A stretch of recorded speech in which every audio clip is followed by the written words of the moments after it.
Hello and welcome back to Before You Summon, the show where I'm still haunted by the spirit of white days past. My summons went awful last time. Oh god. Before we start, I am planning on streaming my summons for the Imperial Soldiers Gacha on the 29th of February. Please come say hi, chat a bit about Sekai, and watch me waste all of my gems getting jack shit because this is a limited gacha and my luck is absolutely awful. Also, don't forget to subscribe if you haven't already. But with that, let's get into the next event, which is Never Give Up Cooking. That will run from February 29th to March 9th. Never Give Up Cooking is of course a Cheerful Carnival limited event, meaning that these cards will not enter the standard gacha pool once the event ends and will only rerun in a year's time. This is a mixed event in the mysterious attribute. The focus characters this time around are Toya, Rui, Vivid Bad Squad Kaito, Saki, and Vivid Bad Squad Miku. Getting straight into the event bonus selection, this event is actually shamefully bad, which some people have already pointed out in the comments of my previous videos. It is actually astonishing that Colorful Palette managed to make this event as awful as it is, especially considering how this event could have been tweaked slightly and would have had a much healthier card roster if they did. Because this is a mixed event, only the Focus Virtual Singers will ever be able to give a 50% bonus. In this case, this is Kaito and Miku, and they are required to have the correct unit tag, being Vivid Bad Squad for both of them, and the correct attribute, being Mysterious. They would also be capable of giving 40% bonus if they have the correct attribute, again Mysterious, but instead of having the Vivid Bad Squad tag, has the general Virtual Singer tag instead. This means that Rin, Len, Luca, and Maiko are all unavailable as options for this event, and Miku and Kaito needs to have the correct unit tag. I am explaining all this because of how bad the event selection actually is, and really putting into context how this could happen. We are at year 3 of Project Sekai, and I really think that this event showcases how bad things can be with the incorrect choice of characters. But before we get into the cards with the 50% bonus, we have the 3 cards with the 70% bonus that are the event focus characters. We have Toya with the card Within the Unchanging Warmth. We have Rui's card, An Abrupt Ordeal. And finally, we have Kaito with the card The Key to Fluffiness is the Mixing Method. These 3 cards are of course not the problem, instead the problems arise when we look at the card with the 50% bonus. We have a singular 1-star in the form of Rui's. We have 2 available 2-stars, the first one being Saki's from the event Pop-Up Picture Book Actors, and the second one being Rui's from the event Pop in My Heart. We also only have 2 available 3-stars, the first one being Saki from Thought Wavering, You Continue Moving Forward. The second one being the Toya from the event Power of Unity. We at least have 6 available 4-stars, none of which is limited, which is thankful. The 4 stars in questions is the Saki from the Starry Night Sky, the first ever event that came to Project Sekai, the Toya from Classical Memory, the permanent Rui card from the limited gacha Fluffy Dreamland, which was the first ever limited gacha. This Rui is permanent because he does not have a costume or hairstyle tied to this card, meaning that he entered the permanent gacha pool directly after the Fluffy gacha ended. The Toya from the Flyer event, or alongside the legend Still Vivid as it's also called, the Saki from the Live with Memory event, and finally the last 4-star available is the Rui from the Amidst a Dream Towards the Shining Star event. And finally we have a singular birthday card available in the form of Rui's Happy Birthday card from the first year. I think you can already kinda see the problem with this event, but let's look at the cards with a 40% bonus before we make any judgments. There is a singular card available with the 40% bonus, being the First Anniversary Colorful Festival Miku card. I think you can already tell the issue by looking at this image. Not only is the selection for the original characters not great, the fact that Miku and Kaito does not have a single card with the 50% bonus is actually shameful. Why was these choices made? I can understand Kaito, who is a part of the gacha at least, but Miku? Why? Picking either of the other virtual singers from Vivid Bad Squad, in other words Len or Maiko, who are the original assigned virtual singers to Vivid Bad Squad, would have yielded better results. Len had his original 2-star being Mysterious and later got a 4-star Mysterious card with Sky Runners, and Maiko has her original 3-star being Mysterious.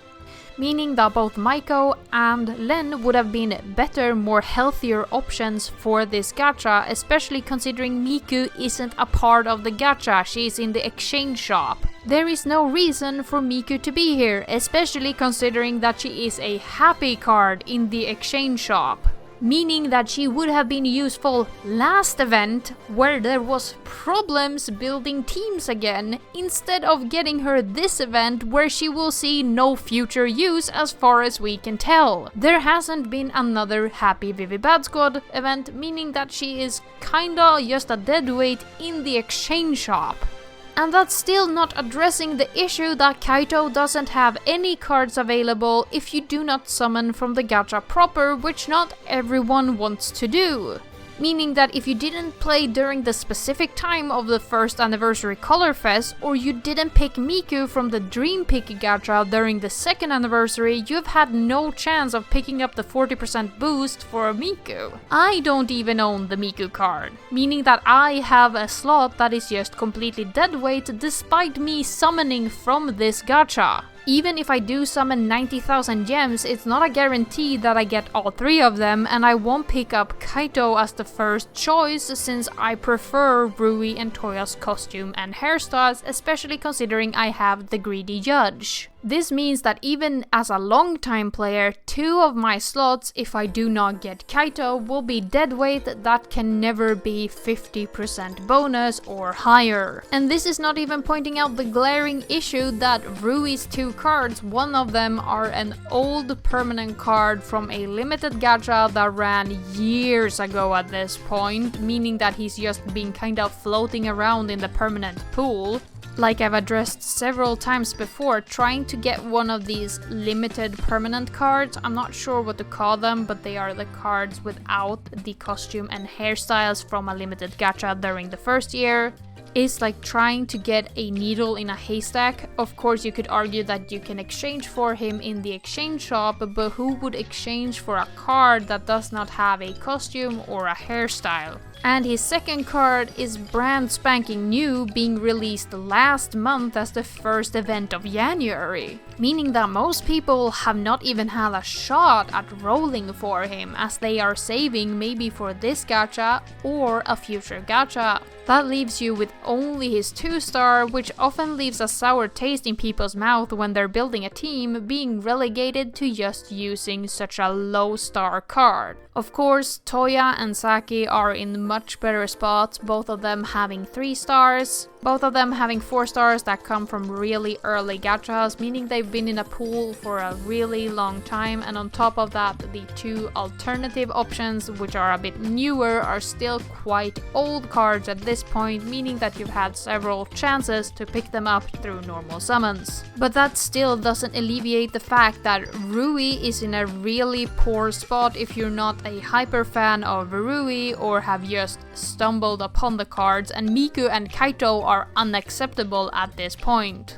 We're in the 3rd year of Project Sekai's life cycle. We should not have these much problems building a team for a mixed event during year 3. This is not okay. Especially not seeing how Miku could have easily been a mysterious card in the exchange shop, since she doesn't have a mysterious Vivid Bad Squad card. There is no reason to make her a happy attribute when you just ran 2 happy attribute events. I don't see the reasoning here. Especially when Maiko and Len, who are Vivid Bad Squad's signature virtual singers, would have easily slotted into this position and had options for you to build around with a 50% bonus that most people most likely have. I can kinda understand the Kaito a bit more since he is a part of the gacha, but I still think that having two virtual singers with no options available is a really poor choice and is really against your player base. This feels like hostile choices that aren't really friendly for people who do not play a lot and wanna get all of the things they usually get from the exchange shop or try to tier. Tiering for this event, if you are not summoning from it, is nigh on impossible, and I kinda would advise against it if you are not going to pick up most of the cards, since it's going to be an awful experience. At least not aiming for like top 5k or top 1k, I think those are too high for the event building that we're seeing during this event, and the vastness between the people who have summoned and have not summoned will be too great to really keep up.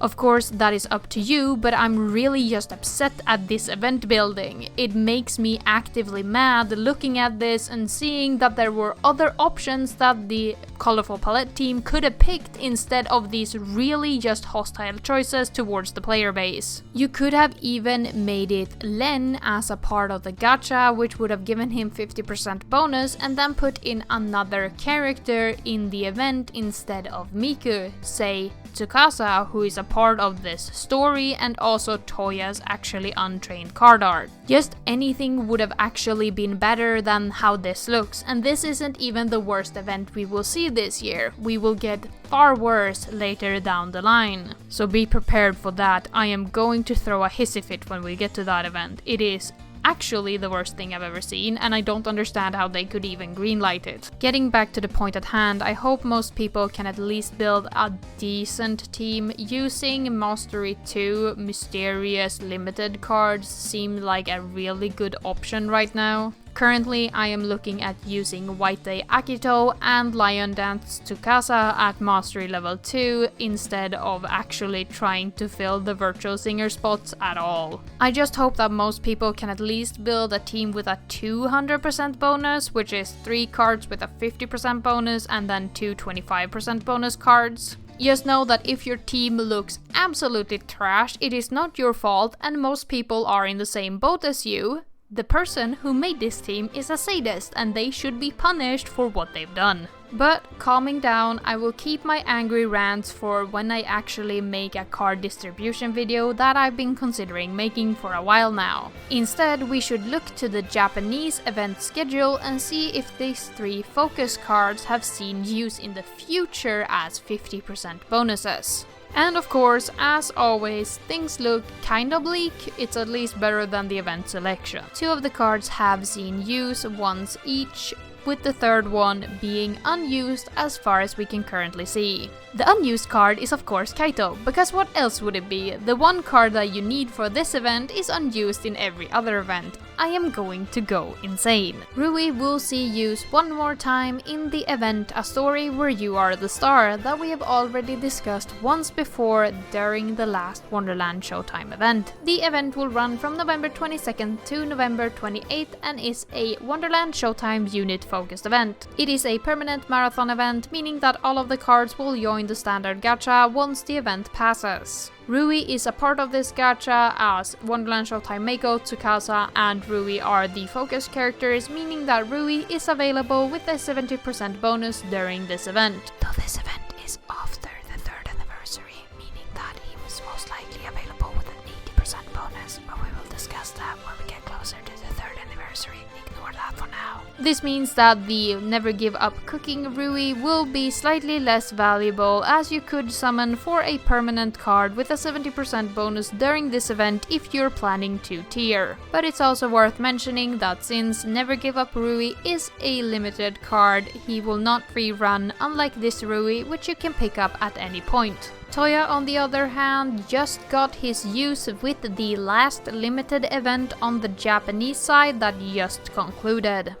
Take the Best Shot will run from January 31st to February 8th, 2025 on the EN side. This is a mixed Cheerful Carnival event, meaning that all of the cards in this gacha are limited, just like Never Give Up Cooking. This is of course a mysterious focused event, with the focus characters being Kohane, Haruka and Ina, with Toya and Vivid Bad Squad Luca being the supportive cast. This means that Toya will only ever be available with a 50% bonus, meaning the Never Give Up Cooking card is the highest bonus you can ever have for this event when it comes to Toya. This gives him the technical highest value available, but of course, as we saw during the event bonus section, Toya has quite a few options, meaning that this card is one of many you could use and should not make you summon from the Never Give Up Cooking gacha just because of his use in a future event. With the Japanese event schedule in mind, these are the only 2 times that the Never Give Up Cooking cards have seen a 50% bonus as far as the Japanese event schedule currently shows us. Because of that, I can stop complaining and we can move over to the card and costume showcase.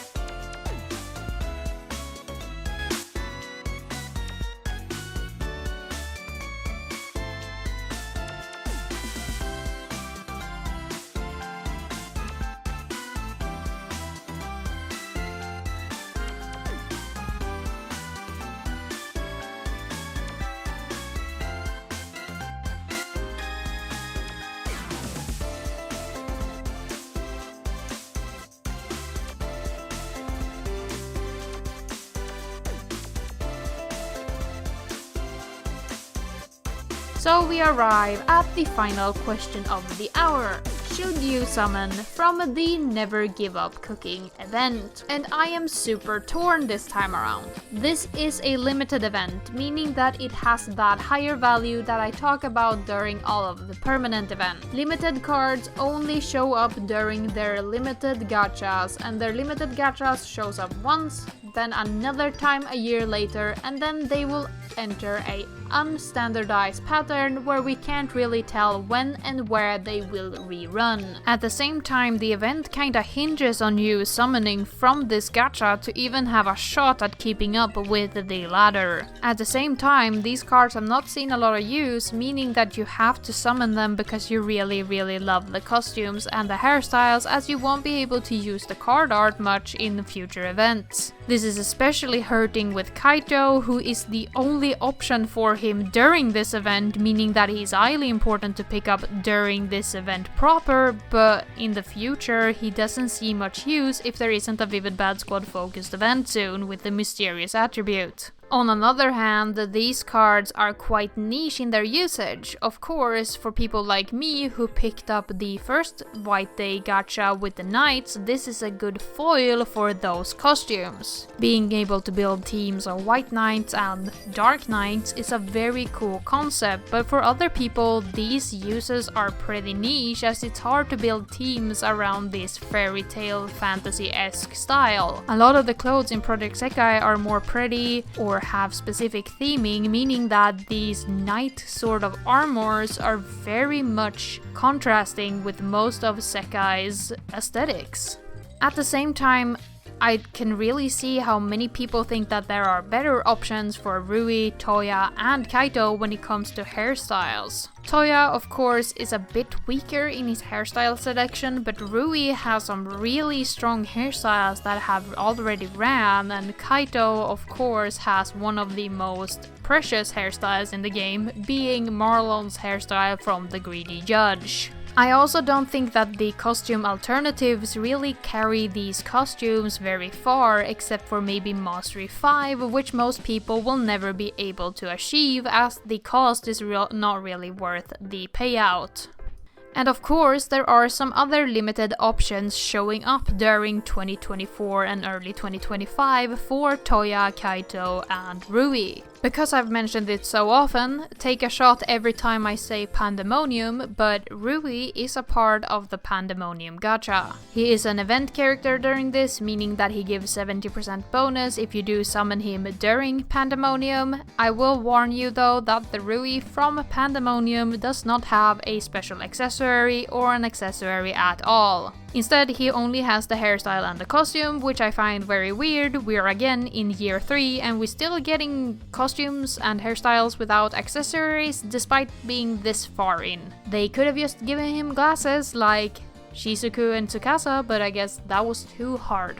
Pandemonium, as we've mentioned throughout the last few episodes, will of course run from July 31st to mid-August. Kaito also gets another card during 3rd anniversary, as he is one of the 2 Colorful Festival special cards during that event. Him and Maiko are the Colorfest cards, his card being called A Song That Soothes Your Frustrations. And he will come in early September with the start of 3rd anniversary, of course. Toya was also picked to be the Vivid Bad Squad representative during the Sanrio event, where he has the card featuring Pochacho. If the global server does get the Sanrio cards, it will arrive around December 5th. Reminder that they are collaboration cards, meaning that there is a chance that these cards will never rerun again. They are also special limited cards, as they do not have a specific hairstyle for the character. Instead, the Sanrio cards have special headbands for your tofu avatar that you use during live shows. There are also quite a few reruns that we will see for Toya, Kaito and Rui.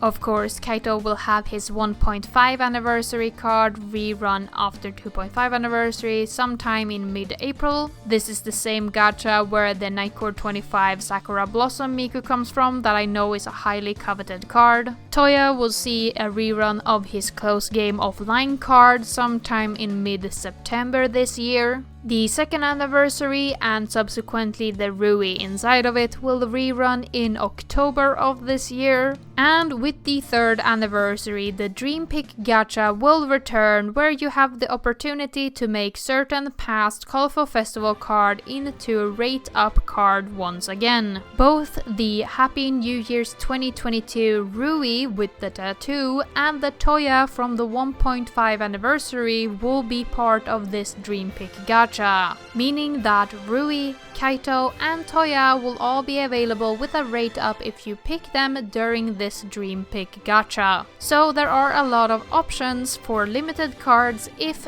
the Imperial Soldiers Gacha isn't really up to your fancy, or if this video has kinda put you off summoning from it because of all the problems surrounding it. Personally, I really love these cards with all of my heart. They are very pretty and they fit the aesthetic that I kinda like with Project Sekai, which is more mysterious, fantasy or fairy tale-esque clothes.